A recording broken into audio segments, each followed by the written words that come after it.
guys, welcome back to my channel. This is another Kwentuhan with Ate Kat, and this time we will talk about everything decluttering, okay? So I'll be sharing with you guys the 5 kinds of clutter inside your home and how you could possibly contain it, control it, get rid of it. Again, I am not a PhD on anything. I am not an expert. I'm just basing this on life experiences, which I've had 40 plus years of. So take everything that I say with a grain of salt, okay? And let's go ahead and get started.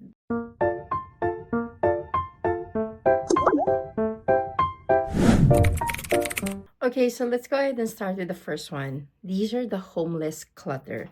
What do I mean? These are the clutter that just has no specific space allotted for them. There's no room for them. So they're just kind of lying around, floating around everywhere.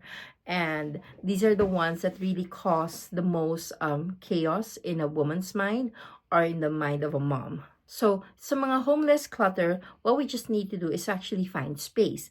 And if there's no space for them, then they're not supposed to even be in the house, because if there's use for them, then there needs to be a space for them. We need to be able to make room for them because there's usage for them. And if not, then maybe it's time to either sell it or give it away or just let it go. The next one is the lazy clutter. Ito yung mga, my husband is so guilty of this. He'll get something, and instead of putting it back where it belongs, I'll just put it back wherever.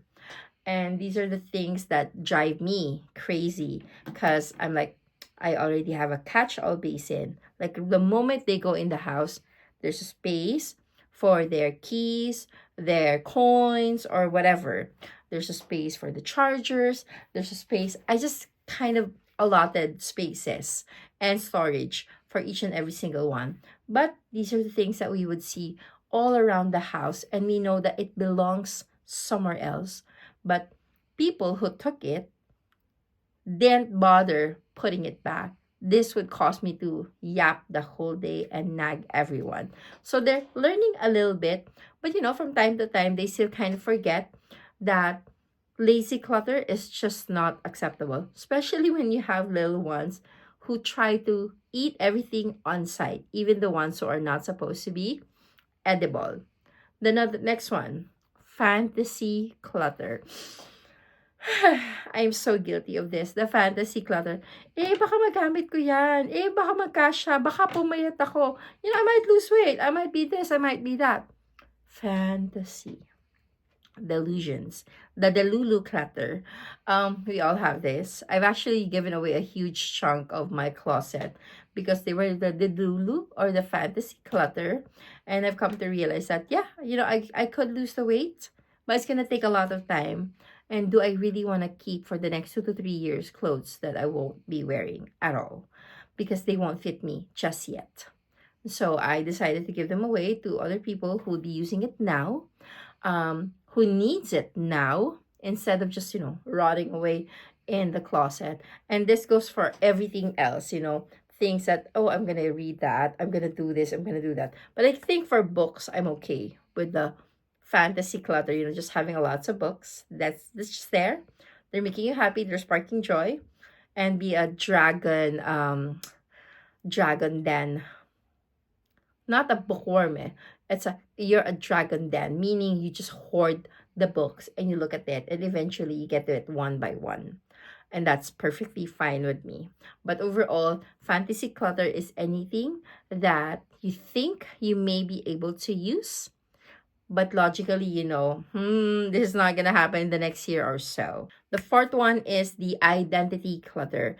These are the things that, I used to like that. I used to actually do wax seals. I used to do this, but you're not anymore. But you just can't let it go. Let go. Let it go. Let it go. Let go. Okay? You need to let go. Things that no longer serve a purpose in your life. Things that you no longer use. Things that you may have spent a lot of money on, but it's not sparking joy, that's not making you happy. Let go. It's time for them to find a new home, to spark joy somewhere else, to make someone else happy. It is no longer you, and that is okay, because it means that you have grown up as a person.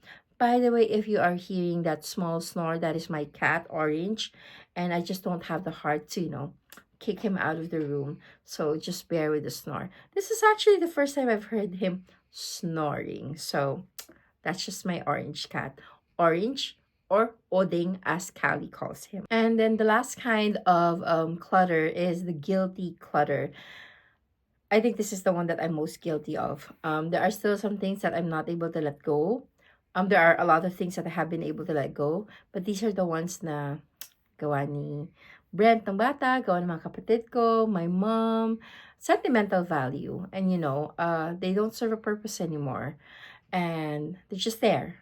But I can't seem to let them go. It's hard to let them go. But one step at a time. Really, one step at a time works. So I have let go of a few. I know that when I declutter again, I will be able to let go of a few again.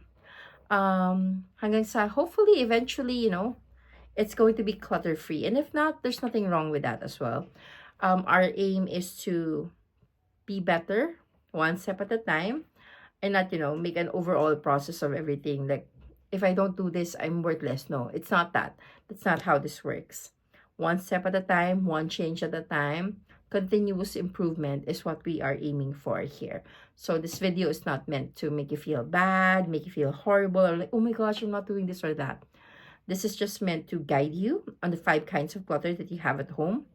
How hopefully you can, get rid of it eventually. And to just identify, this is the lazy clutter that she was saying. So lazy clutter, what's the fastest way to fix it?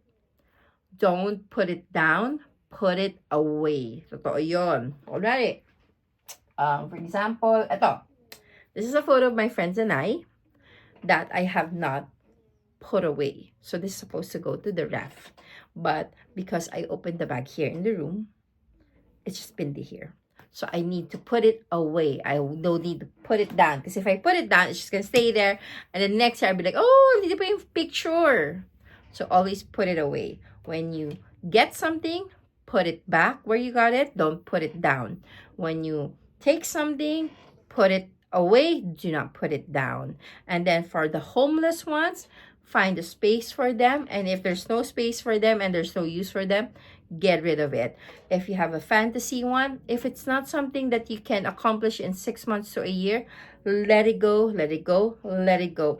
For the identity one, if it's no longer serving a purpose, it is okay to also let it go and find someone who will find joy in these things. It could be an old collection, an old hobby, or what have you, but you have to let it go.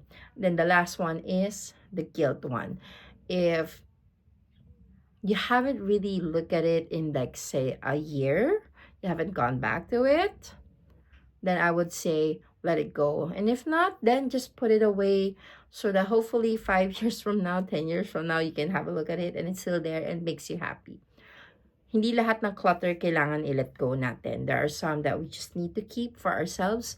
And then maybe just make it manageable so that when you actually eventually pass, hindi naman magiging sobrang toxic for those who will be left behind sa lahat ng mga gamit mo. I hope that made sense to you and that helped you in any way, shape, or form. Again, this is another Kwentuhan with Ate Kat. I am not an expert. I'm just talking from my daily life experience. Please don't forget to subscribe, like, comment, and share. I'll see you guys on the next one. Bye!